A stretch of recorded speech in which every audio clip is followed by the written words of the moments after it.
Right, it's evening 3 and it's coffee break time. What have I done today?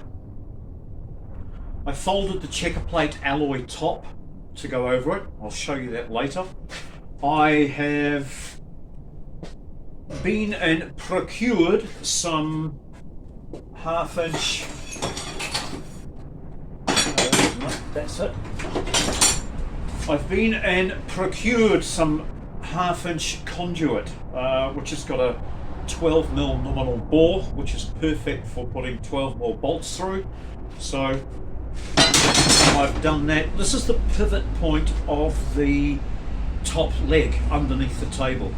So it's down the front wheel end, up underneath the table.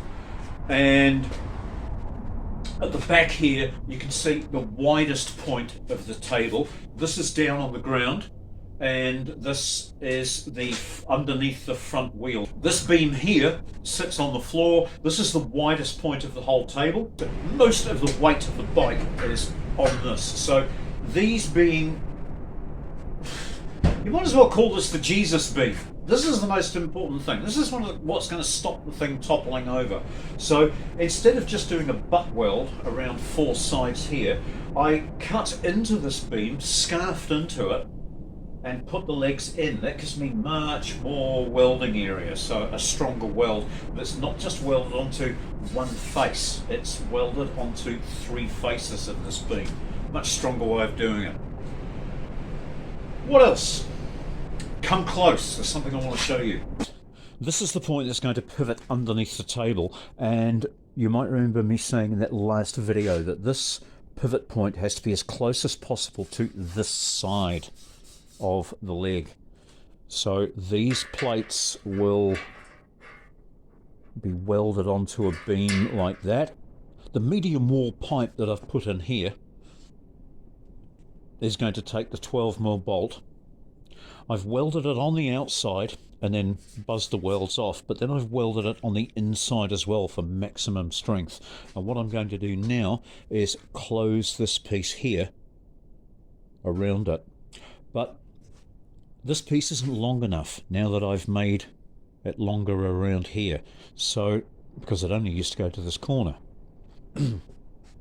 But as you can see, we have to lengthen this piece, and there's a little trick that I want to show you involving a pair of vice grips and a waste scrap of aluminium or copper.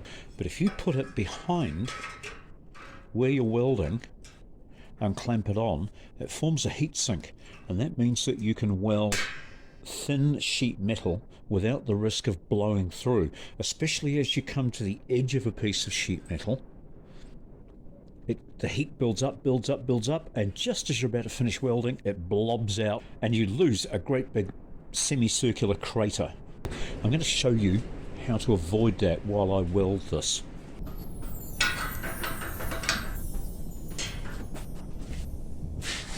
Oh.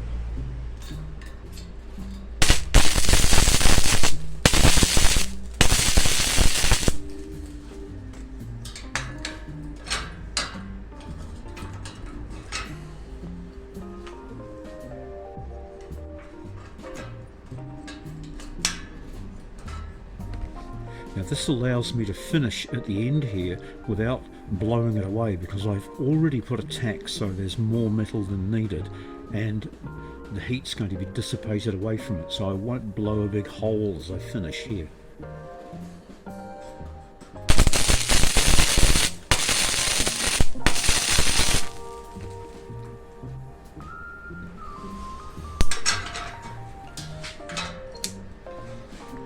Okay. And what I can do now is bring this around, just putting a little bit of hammering first, and then let's put tacks either side, either side, either side, and then I can cut off the excess and seam weld it up.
Do you like that?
I love it when I've got options, and the option I've got here is do it the easy way or do it the proper way.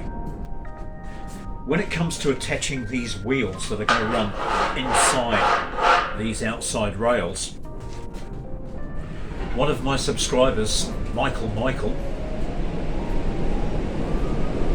probably not his real name, suggested cutting this hole in the outside edge. I just simply didn't think of that, and it makes it so much easier because it means that both the wheel and the bolt that's on can go through here and be done up from the outside before the checker plate deck goes on to the finished build. And that means that on the inside I've just got this lovely clean single track that the axle passes through, so the whole thing is going to look really swish. But how to hold these in once they're in. Now, this is the easy way and the right way story. The easy way would be to just get a stack of hex nuts and put them over the thread here and then weld them all together, so I've got one solid slug of about 4 or 5 threaded nuts, and then I can weld that into here on both sides, and that will be a strong and effective threaded insert. But I've got a set of tap-in dies that I hardly ever use. Now, it would be nice if I could get a piece of this, for example, a piece of what's this, 5/8 16mm black bar. It'd be nice if I could put this into the lathe and just bore and part off and thread my bits in the lathe. I'd love to have a lathe, but where would I put it? So what I'm going to do instead is cut these off with the bandsaw, make 2 slugs that will fit into here, and I might even just cut this in half, and I'm going to drill and tap one end, so I've got an internal thread on the ends of these slugs, and I'll leave them quite long, because if I pass them through into here, I can actually put 2 holes in this cross member and then plug weld through those holes, so these will be immensely strong because they'll go virtually all the way through from side to side. So I'm going to crack on with that, and then we can have a little chat about where we're up to at the end of evening 3, video 3.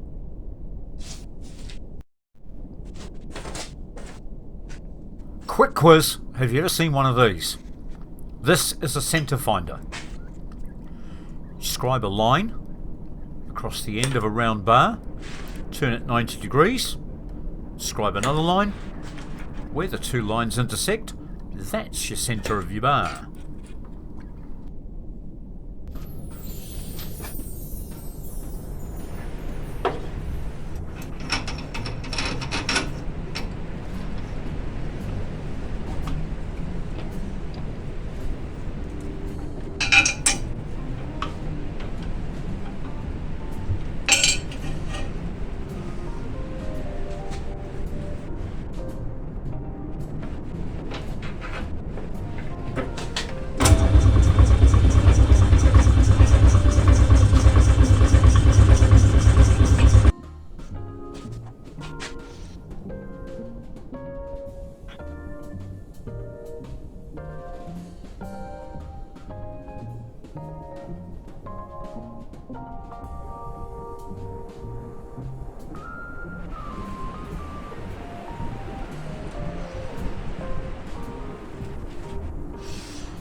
Okay, so ends capped off, but the bar is plug welded in on the ends and then welded inside and outside of this box section, and we're now ready for another test assembly. There's a lot of this goes on when you're building something from scratch.